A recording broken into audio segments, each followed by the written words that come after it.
Let's talk canine fitness.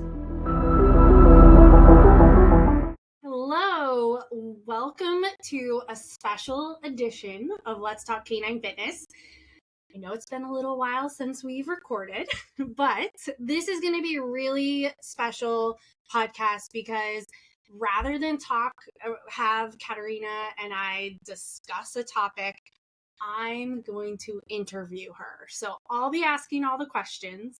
She has to come up with all the answers, and we're going to learn a lot about her and Flexiness. So I'm going to introduce her first. Of course, we all know she's the owner and founder of Flexiness Canine Fitness Equipment. The company was started in 2012, which is kind of crazy to think that was 12 years ago, but I feel like it was just yesterday. We first met, myself and Katharina first met in 2016 while she was taking the CCFT program and I was teaching it. And it was an amazing time, and we stayed in touch and have worked together ever since. And I was really excited to get to meet her and go from there. So I kind of feel like I should say, welcome to the podcast, even though it's your podcast. But thanks for having me. you're welcome. So Hello, I'm going to dive hello. right in. I'm going to go for all the hard-hitting questions. Tell me why you first started Flexiness. What was your inspiration? Why did you want to do it? So, as you might know, my background is I'm coming from design, graphic, and in my second life period, I started as a canine physiotherapist, so completely different field. I was always into dogs and always would have liked to work with dogs, but it wasn't a possibility. I once had a shop where I sold design stuff, so I had a clothing line for dogs once, and then when I started with the physio, I was always interested in more working with healthy dogs, sporty dogs, to more prehab than rehab. So there was the question of equipment, but back then there wasn't a lot of equipment out there, and the available equipment had colors like yellow, red, blue, so that all these standard colors, which is not matching my personality. So I like all these blue, purple, pink shades, and so that's how I started my own. I have As I said, I had this clothing line for dogs, so I was already familiar with producing products in Asia, importing and exporting. So that was very easy for me to start a business. And I wanted to do something I like because I'm a visual person, so I need the products I work with to make me happy. I mean, I know the dogs don't care what colors the products have. They really don't care. But when I look at my products or the Flexiness products, they make me happy.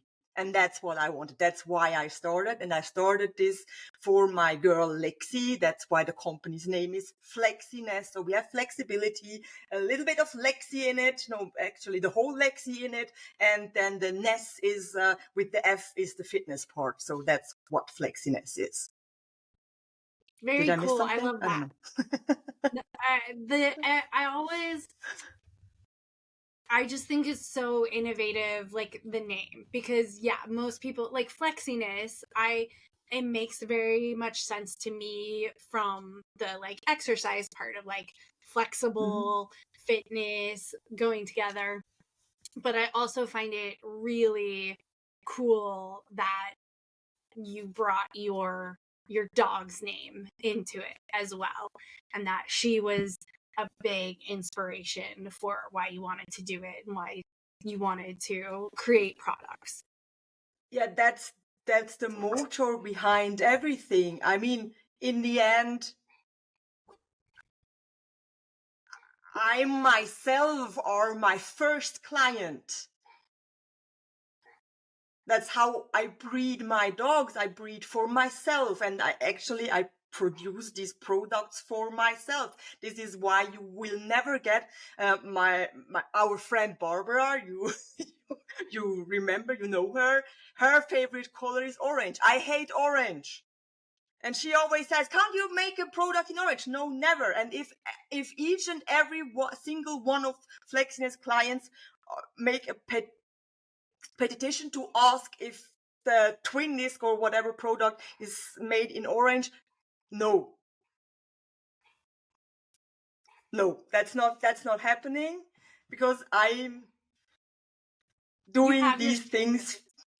Yeah, and first of all, I make them for myself, for the needs I have, I see in my work with my own dogs, and of course with my clients' dogs.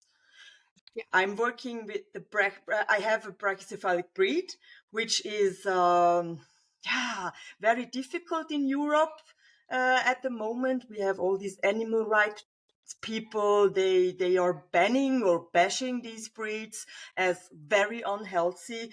And also a lot of veterinarians treat owners of these dogs almost like criminals. And a lot of people feel welcome in my studio, feel welcome with my products, because they see these products promote a healthy brachycephalic breed. Yeah. And they know when they contact me and ask for advice, I will not tell them that why they bought this dog, or ask them why they bought this dog. Yeah, I think that's something is obviously very unique about you and Flexiness in general, and something that I've always really respected about the company is that like you are trying to look at all dogs and the differences, and not just being like, well, I can make this one thing and it works for the average size dog, and little dogs and big dogs will just have to figure it out, which is something that I think, you know, especially coming from human products that were made first, like introduced into dog fitness, it was kind of like one size fits all, figure out how to make it work for your dog. And we'll talk more about this definitely, but like just the innovation of like, hey, let's look at different dog sizes, let's look at different dog structures, and you know, what can I do to help them have a better experience. So I really appreciate that, especially not just from the fitness side, but coming from the rehab side as well, because I do, or the physio side, because I feel like that's where honestly I'm usually presented with more like variety in shapes and sizes of dogs is on the physio rehab side. Yeah, I feel like fitness is still kind of, you know, mostly that average size sports dog. Those are the people that are interested in it, and it's branching out more and more, but it's definitely like, especially for little dogs, I see the little dogs first in physio, in rehab, and then I can convert them to fitness, because you know, those people, they're like, oh wait, can I like do this with my other little dog that's healthy? And I'm like, yes, start them, let's do it. So That's the people I want to motivate to do, because a lot I can do that with my dog. I thought it's only for sport dogs, because you always see the border collie doing it, and that's, I want to show them, hey, your dog has these needs too, and you can do it. It's possible. Yeah. So we touched on this a little bit already, but let's talk a little bit more about, like, what did you do before Canine Fitness, and how do you think that really helped you with your understanding of being able to design products and make good choices for your products? How much time do we have? Yeah. I actually did a lot of things before. I worked in agencies as a designer, as a graphic designer. I have a degree in that. I also worked as a bartender. I have a degree as a makeup artist. I used to do some hair extensions. I had a hair extensions business once. So I had a lot of contact with a lot of different people. And that's how I sold clothing for kids once. That was when I was at the uni. So I did a lot of different things until I found the courage to completely change, to follow my passion, to do something with dogs. We always had dogs. I always did things with dogs, but I wanted to do it professionally. So that's when I started the physio thing. And I always knew I'm not the rehab person. That doesn't mirror my personality. So I always knew I want to do something active.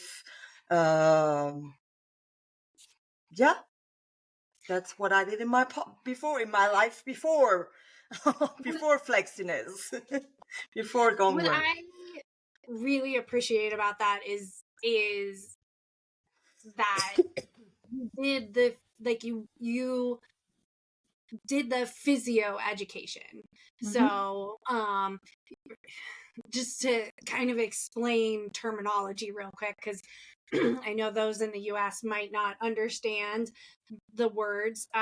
Basically, kind of Europe, Canada, almost like the rest of the world, calls physical therapy physiotherapy. So if you hear us saying physio, you can translate that to physical therapist.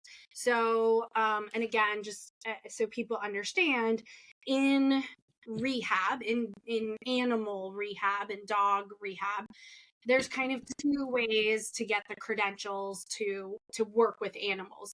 You can either come from the veterinary side, or you can come from the physical therapist physio side. So if you have either of those degrees, you can then add on and specifically focus in animals and then work with animals. And so I think, again, what I'm impressed by is that you knew you didn't want to do like the rehab side of things, and you could have just said, well, I'm only going to do the fitness education then, because I really know I only want to work with healthy dogs. But you took the time and everything that goes into it, and still got the physio education, so that you really understood how their bodies work. And like, I mean, there's just a lot more studying and information that goes into the physical therapist physio side than the fitness side of things. And I also, while I was doing the physio education, I was at the same time I did a dog trainer education. did that too. So I really Putting it all wanted to together. have a very good foundation in all aspects. So when people might wonder, yeah, why is she designing products? Maybe I have to go very back in my own history so that people understand. I'm coming from an artist family. My father was a sculptor. So when I was a small child, he made sculptures very high, so 30 meters or something like, so very big metal. He was kind of famous in this area in Switzerland and Europe. So I know how to build something from start, something that so I have this 3D thinking building process already. Yeah, I just have this ability to do it. So and I had all the graphic and also my education also had the different my artist education also had different parts where we also did architecture and things like that. Yeah, like so understanding like the structure of things and what needs to go into it to make it actually feasible. Because yeah, like I can come up with a design. I can be like, oh, these are the things I want and this would be really cool, and send that to you and you could go, yeah, there's no way that could be built. Like if we try to do that, it's just going to collapse. Or you need that knowledge. You can't just be like, oh, I came up with this thing and make it. Like I mean, with the newest product we are finally getting next week, there was this I designed it myself. The way to find how these blocks connect and to make them safe for the thing that you have to make them safe for different sizes of dogs. I mean, if you produce a product for a human, for example, you have the same, but the range that it works for is not that the difference is not that much like in dogs. I mean, you have the Chihuahua that is 1 kilo, and then you have a dog that is 75 kilos. Yep. Yep. So how does your experience with your clients, that you work with in your studio, benefit Flexiness? Like,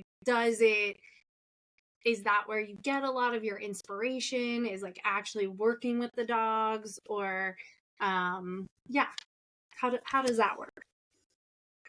Actually, they inspire me a lot when I see them. It's especially in my classes, because when I have classes, I have more time to just watch them doing it, because I'm not all the time with my clients. I have time to watch, and then I get ideas. I see how their reaction is on equipment. Sometimes it's just a little thing you can see that the dog is like 1 second where the dog is not, should I or shouldn't I? While when you have an exact same setup, the dog is very confidential and going on that one. It's quite the same. It's just slightly different. And so, and it has to do with the product. It's not like because I have a lot of space. It's not that they are working. I always do small groups, so they have enough space. It's not like because they don't react like this because there is a dog too close. So that's how. Yes. Yeah. Sorry. Have you ever tested a product? So like a new product that you were coming up with, and it's to the point where it got in the testing phase. And I know you test it with lots of different dogs before you're ever gonna, put it out actually on the market.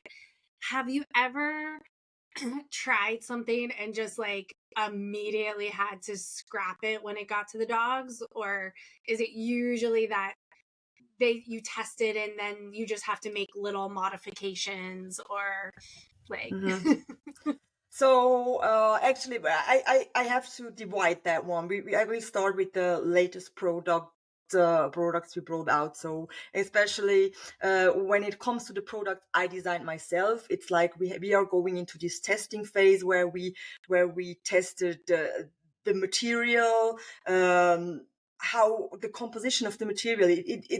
I mean.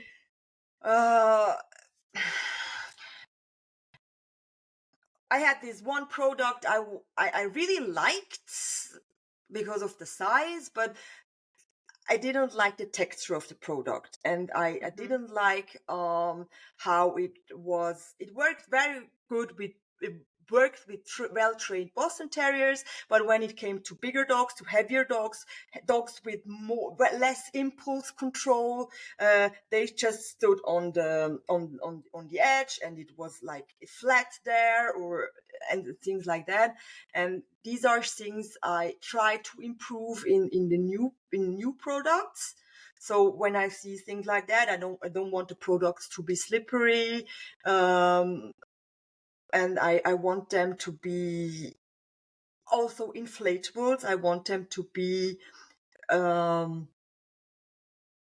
like reliable, so that you as trainer or therapist or veterinarian can expect what is happening with the product when it's more inflated or less inflated. So it's so all these things, and that's what I'm looking into. So when we brought out the new twin disc, for example, we invested a lot of money in shipping, in shipping fees to send back and forth the samples, because to find the material combination I liked, that it works for. Also we have Barbara's female Kibaki, that is the Rottweiler you sometimes see in my videos. She's a Rottweiler. She's very energetic and explosive, and she's always a great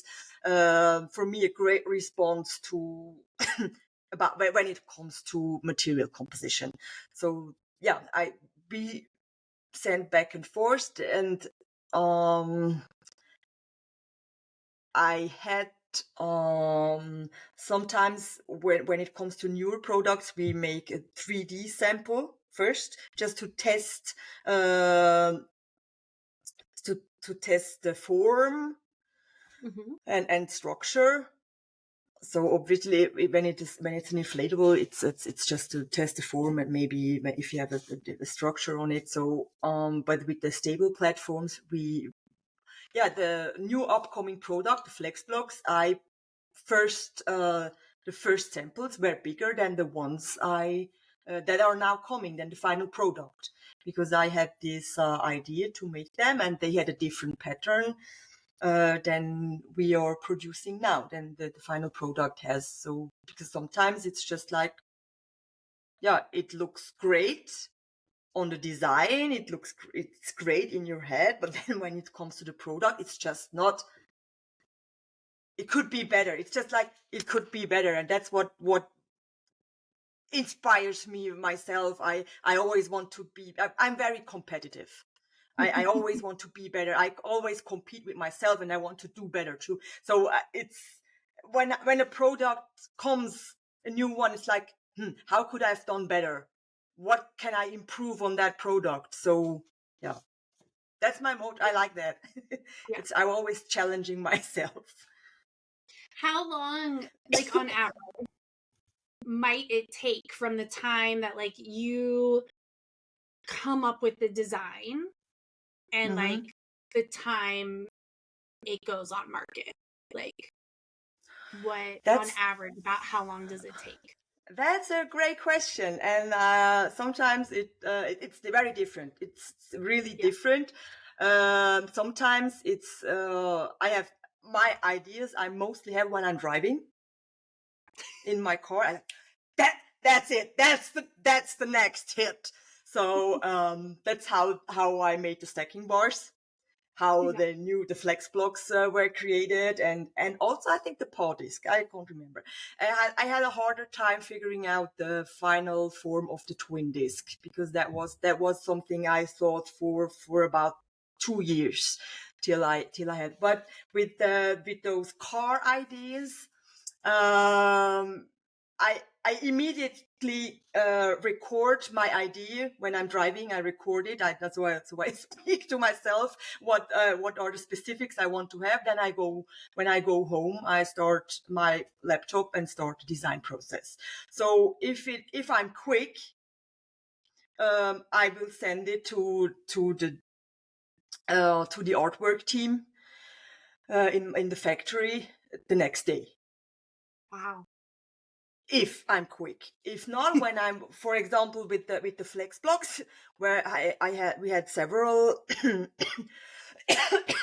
several samples of how to connect those platforms. For me, it was first I had this like a connecting piece, and then I was like, I hate that idea. I hate that that people need an extra piece to connect these platforms, because I know myself, and as I said, I'm my first client.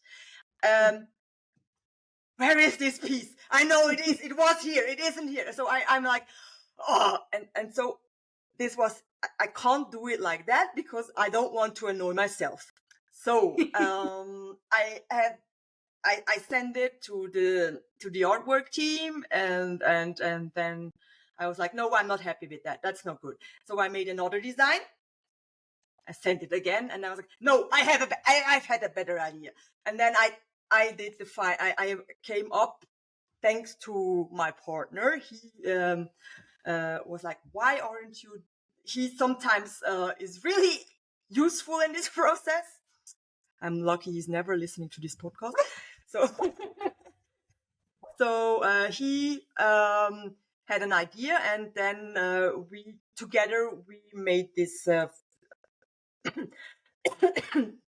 We made it work on the design, and the artwork team in the factory then made the first 3D print, the bigger version, as I said, and then I got the samples. I was trying. It worked the idea works fine, but I didn't like the size, and I didn't like the first pattern on top, so I had to go back. Usually, if it takes a long time, it's maybe 6 months from the first idea to the final product till the final product here arrives. That's if it's quick. Yeah, because I'm impatient. You know me. Yeah, it was like with the twin disc. I always say the new twin disc, but new. I mean, it's ridiculous. It came out in 2021, so it's actually not new. It's the twin disc. It took me a while because to find the right shape, and we had there was this blog post recently with that very nice picture. It's also available on Instagram, where this dog, not a mid-sized dog, is sitting on the twin disc, and I really like that picture because it exactly shows what I was thinking when designing that shape. So then you have this round part where the bump goes in, and the straight parts, the space for the legs. So that's yeah, I really like. I wish I have to do a picture like that myself because it really shows it shows what I wanted to express. Sometimes I have all these ideas in my head, and I sometimes forget that people can't look into my head and can't see, can't read my mind, what my ideas are behind the product, and that not everyone has this 3D vision. Maybe I have, so it's hello. Is he annoyed? Am I talking too much?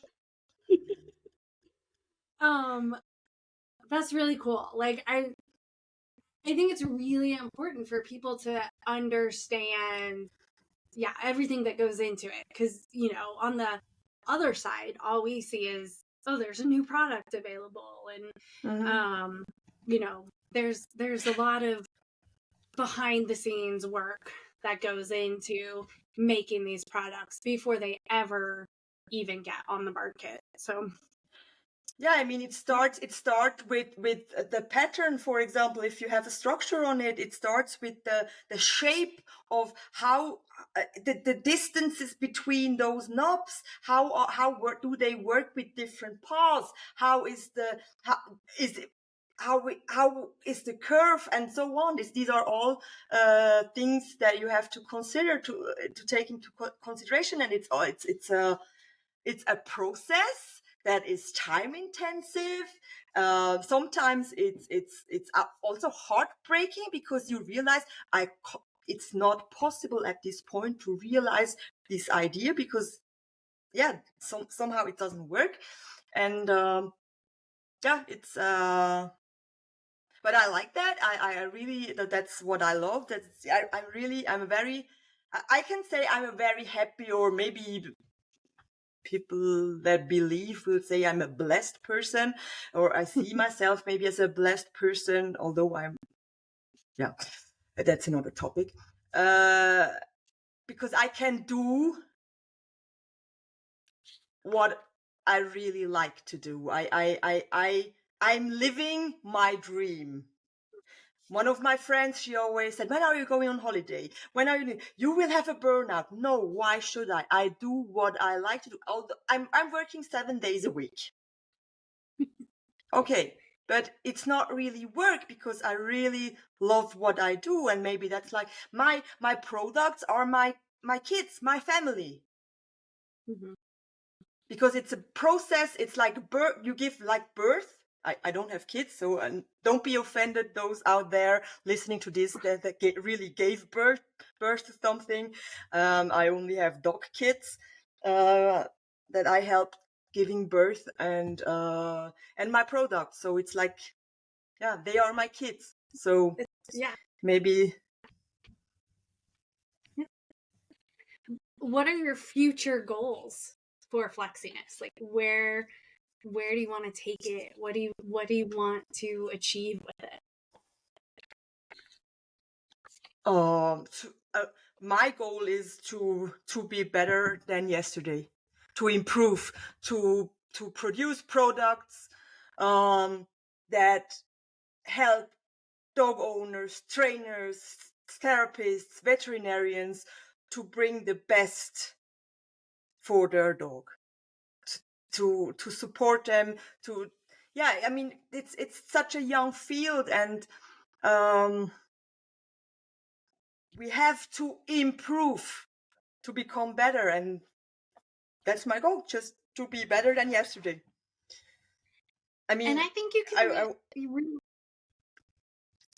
think you can really see that in the evolution of your products. Like, you know, if you did like even like a visual timeline of like all your product over the last 12 years, you know, like you can see the improvements, and you like, you know, some of it is brand new ideas, but some of it is like, okay, this is what we started with, and then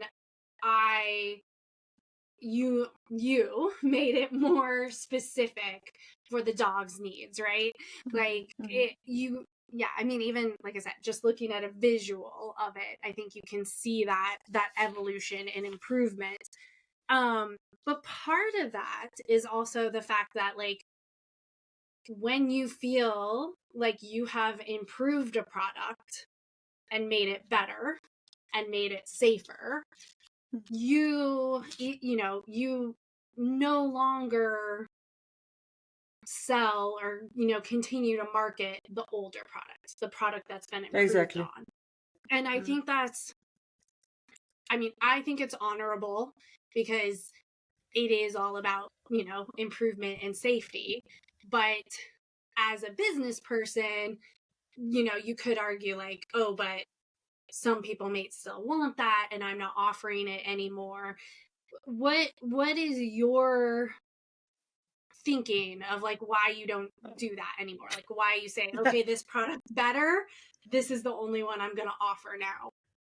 Oh, maybe because I'm not that great as a business person, because as said, I'm my first client, and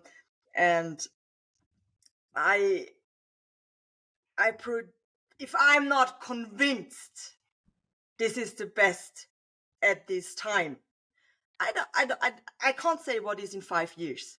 Maybe we change the whole thing all over again.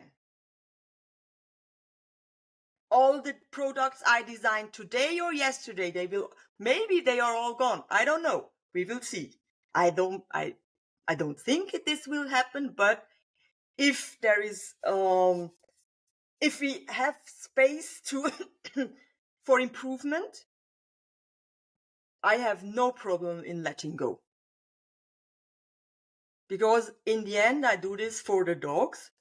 First for my own dogs, and then for all the dogs out there that like their owners believe in us and work with Flexiness products. And that's how I grew up, in always building something new, because my father, he never did the same sculpture 2 times. So I know this, how I don't know it any different way. So that's how I work. And if I think the twin disc that came out 21 in 5 years is not the twin disc I want to have in 29, there will be a different twin disc maybe, or maybe there will be no twin disc and something completely different. I don't know. That's the interesting part in life, to grow, to change, to challenge yourself. And if you don't challenge yourself, I don't know. Okay. So what's your proudest achievement when it comes to Flexiness?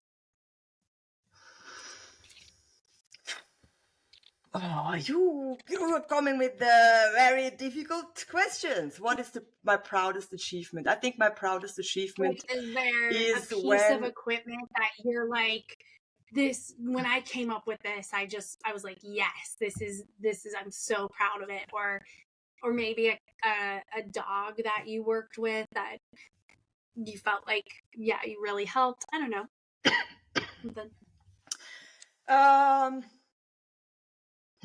Okay, so when it comes to equipment, it's like when I have this black book, and my black book is full of ideas for new equipment. So if the container arrives here with a new product, I'm already with my head in the future for the next product.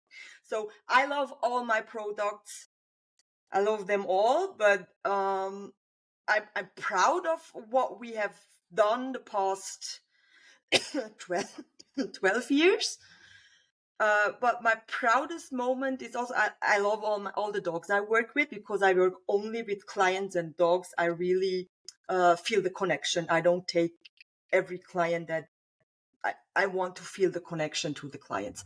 So, but my proudest moment is when people or specialists or experts like you, for example, tell me that you really like the product or or all the products or whatever. When I get feedback that this is what experts or dog owners, that doesn't need to be an expert, but when I get that feedback that I love that's a great piece of equipment and my dog loves it. She is always going and running on it, and is very happy to work with it when we start working with it. That's what makes me proud. Awesome. Yeah, that's really cool. So I think I've gone over all the questions that I had planned. About the only other thing I thought might be nice to bring up is the new Flex box, which you've mentioned a few times already, but that is the new product that what you said is coming out next week. Next week, yeah. Finally. Yeah. Yeah, I got the email on Wednesday 17th.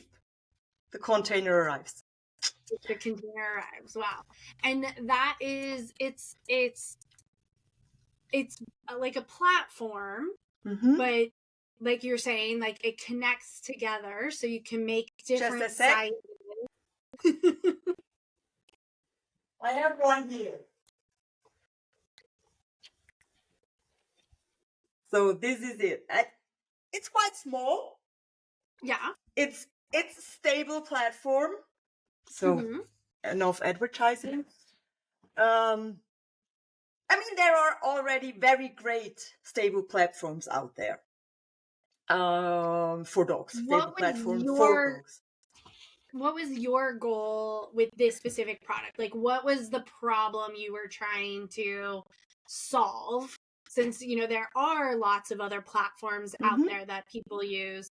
What specific problem did you see with those that you were trying to solve with the Flexbox? So I was actually, when this idea came up, I was cleaning my studio, and I was like, oh my God, I have so much stuff and it takes so much space we could use to work with dogs. And of course, stable platforms, they use a lot of space. And that's one point. And as we already established, I have small dogs and I have clients with small dogs. And all of these platforms out there are for some work, they are just too big for these small dogs. And then it's the point, I didn't want to bring out a platform for small dogs, because I wanted a versatile product that you can use for all size dogs. So I had this idea in mind. I want a small square platform you can attach on all four sides. You can attach as much pieces as you want, and it has to be stackable. Okay. So you can build a plank, you can build a square, you can build a plank with height difference, and so there are uncountable possibilities. And in fact, when you have several of these, you we have mats. This is a very good thing. But we have mats you can put on top, a rubber mat and a Sensi mat. At the moment, maybe there is more to come. And you can put the mat on it. You can stack them. And you just use this space, this area in your studio. So you can make a high tower if needed. To get them, yeah. And it's always, and you can start with one, then you can buy a second one, and you can build. It's like I had this, I want Lego for canine fitness. That was my idea. That's really cool. Yeah, Legos for dogs. I'm really excited for them. I didn't even think about the fact that, like you said, they're stackable, so you can, when they're not in use, you can get them out of the way. Because yes, like now being in a clinic environment, space is probably one of my most precious commodities. Space is money. If you rent, space is money. Everything. Yeah. So I like that because, yeah, like you said, a lot of times when you're just putting equipment off to the side, if it takes up a lot of space, now your working space is diminished. So but if you only, really cool. And with this, you can still build a platform for your Great Dane. If you want a plank, you might need 4, because the size, the width works with the most. Maybe for an English Bulldog, you will need 2. But to for go. most breeds, the width of it works, the jet Yeah. width. So it's With- just yeah. very wide breeds. You might need two. So you, Yeah. yeah. That makes sense. Cool. Super excited for that to come out. You know, like I love new products and trying them. So yay. It's like, yeah, Christmas or my birthday all over again. Yeah, for me, first, it is a lot of work to unload the container, but it's very, for me, it's very exciting. I'm really looking forward to this product because it's, yeah, as I said, they are all my babies. I mean, the first product I really designed myself was the Sensi donut. That was the same time when we met. And that was very funny because Krista was there too. And actually she had quite the same idea as I had at the same time. That's why we came out with quite similar products at the same time. So that's a very funny story from back then. Yeah. Yeah, it was like,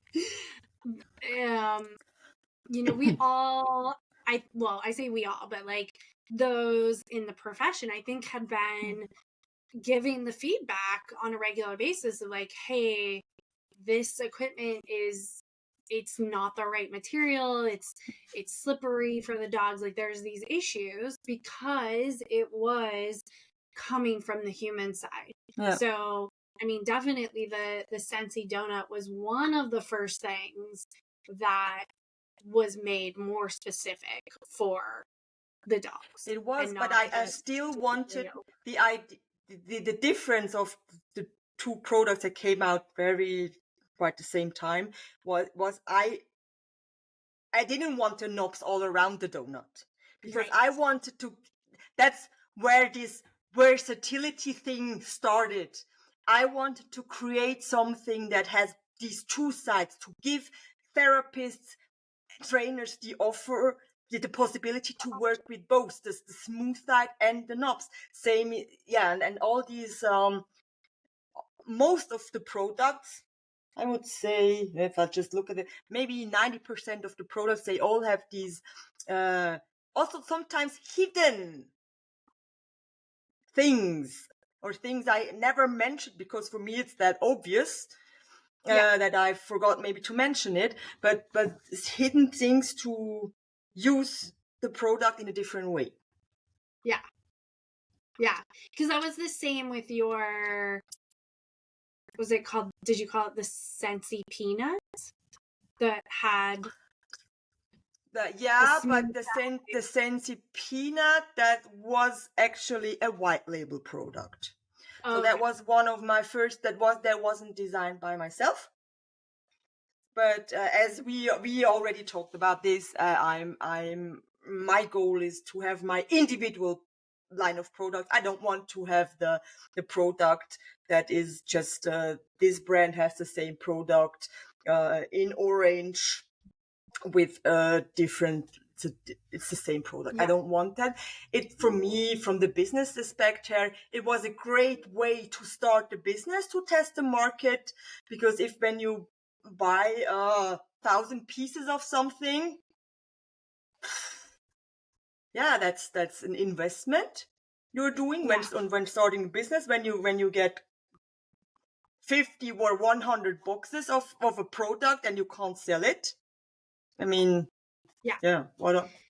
so explain what a white label product is, because I think that is something, if I understand correctly, that confuses some of the consumers of canine fitness equipment. Like when they say, well, but all these companies have the same products. What's the big deal? I mean, I start with, I maybe start with a different product category than maybe fitness products. Let's start with dog food. There are a lot of companies producing dog food. And you, as a business owner, have the possibility to go there to choose your packaging with your logo and get that food in your bag. And you can But sell it's it exactly worldwide. the same as someone It's the else might same, do. and your neighbor can do the same with his own logo. But in both bags is the same food, but one is labeled like this and the other one is like this. This is totally legit. It's okay. And I think to start a business, it is okay. But as a creative mind, it's not. It's always like I felt stuck because I have to buy the product that is existing. And when you have an existing product, everyone else can buy it, of course. So and you can't change anything because it is what it is. So you can't change structure, you can't change you can change color, you can change logo, but you can't change the surface or material composition is also a little bit difficult. With some products you can, with others you can't, and so on. So And that is a less expensive way to start a business because it already exists, so you don't have to put the startup costs of like creating a mold and all that process so of testing let's say it. there are two steps in that process when you have a lot when we are talking about fitness products now. You have the existing product that maybe already exists in a color.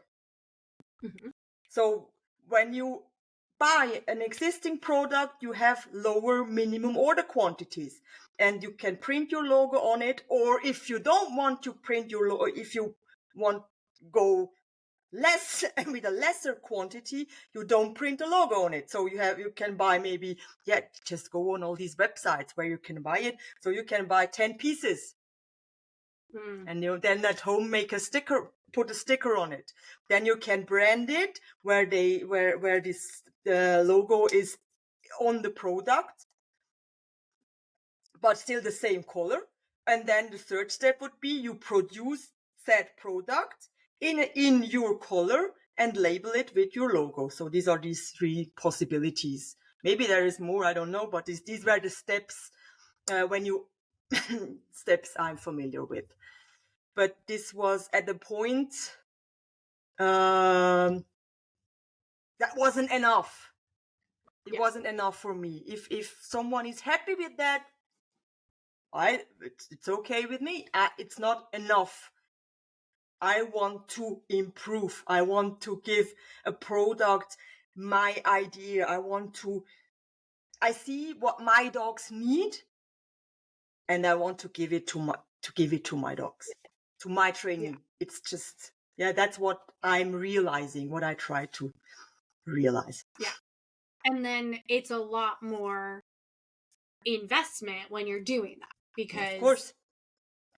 Of all the steps, they have to design a mold specific for that product, and like you said, minimum order then goes up, and it's so that's also why it kind of makes you different as a canine fitness company, because you're willing to put in that investment to try new things, and that to me shows a lot of dedication to the field, because it's not just of I can slap my name and the color I like on something that's already out there. Yeah, I mean that's you have that in all. When it comes to veterinary field, you have that. I mean, you can make your own laser brand, white labeled, with white label products. Can come up with that. So there are a lot of possibilities out there with this product, and I think when we come back to the fitness equipment, it is still okay if you start a business and I mean, it takes a lot to understand how these products work, what the needs are, and you need in my opinion, how can I say that?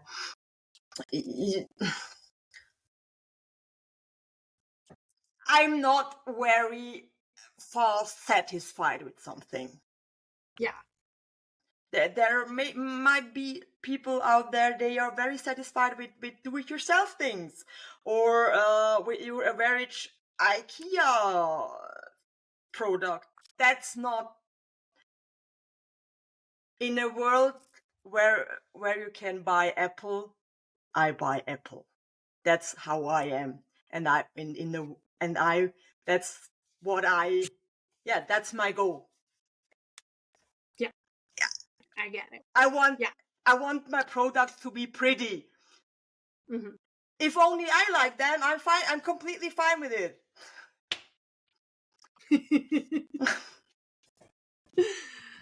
Well, luckily, I think a lot of people agree with you and like the colors and like the pretty, like the combination of things. Like, I know for me, and again, like I like walking into my fitness room and having, I mean, they're not all the same color, but they all go together. And rather than like contrasting colors that are like clashing with each other, I like, and I think it sets, like we all know, like color can affect emotion, and to me this like palette of like the purples and blue, like it is more calming, which has always been a huge goal of mine in my clinic. Like I am all about like everyone's calm, there's none of that frantic energy going on. We all are, you know, deep breaths and like it's okay. Like we can get through this. So, and I do think the color really helps with that. To the point where even in my new place, I like purposefully was like, my fitness room is going to have a very neutral gray on the wall so that all the pretty colors can just look really nice and go together. There is, I don't know if you have ever seen it. There is, I've seen it. I can't remember when. There is that bookstore or library in Seoul, South Korea, and that it's one picture, one perspective. You see that enormous, gigantic room full of books, and it has you can't even say it's a shelf. It's just a wall. It's the whole room is full, and all books have different colors. But it's like when you see it, it's like it's homogenic. It's all is different, but it works together. And it's like this is always a picture that it inspires me a lot, because it's like, wow, you see it, and it's all these ideas people had in books, and they all every book has its own back, but it goes together and forms this very beautiful photo. So and that's okay. My creative mind is running free right now. I'm very sorry, but that's how I work. It makes you very happy, which is that's a huge part. So really, that wraps up all my questions. Is there anything that we didn't cover that you just want to mention real quick that you think is important to know about Flexiness? I don't know. I think I think we covered it all. It's just we go on. We will do what we are, or what I will go on with doing what I think I'm best at, inventing new stuff. That's what I'm doing. And how can people find out more about Flexiness? Like what's your website, Facebook page? It's flexiness.ch or gongwerk.ch. They can contact, they can email me, they can email you or message me. They find me find Flexiness on Instagram or on Facebook. Everywhere. I'm not I'm not on. I am actually on TikTok, but I never used it. So I think I'm too old for that. And I can attest to, if you contact, like, even through Facebook, she will actually answer. It will not go just unread. Her responses are very good, timely. She wants to help people out, answering questions about Flexiness, and if you have Flexiness products, support you if you have questions or concerns about them. So she is the customer service. So and I mean, we actually just had that on through one of your posts with someone who had an issue with one of the products. So she's getting, thanks to Clean Run, she is getting a replacement the next days. So also huge shout out to Clean Run's customer service who made this possible. Awesome. Cool. Well, I think that wraps up everything today. So we're going to say goodbye and end like a traditional Let's Talk Can you Fitness. I forgot. What was it? I can't remember. Remember, it's stay fit. Stay fit. And stay in the game. Stay in the game. Bye, guys. Bye-bye.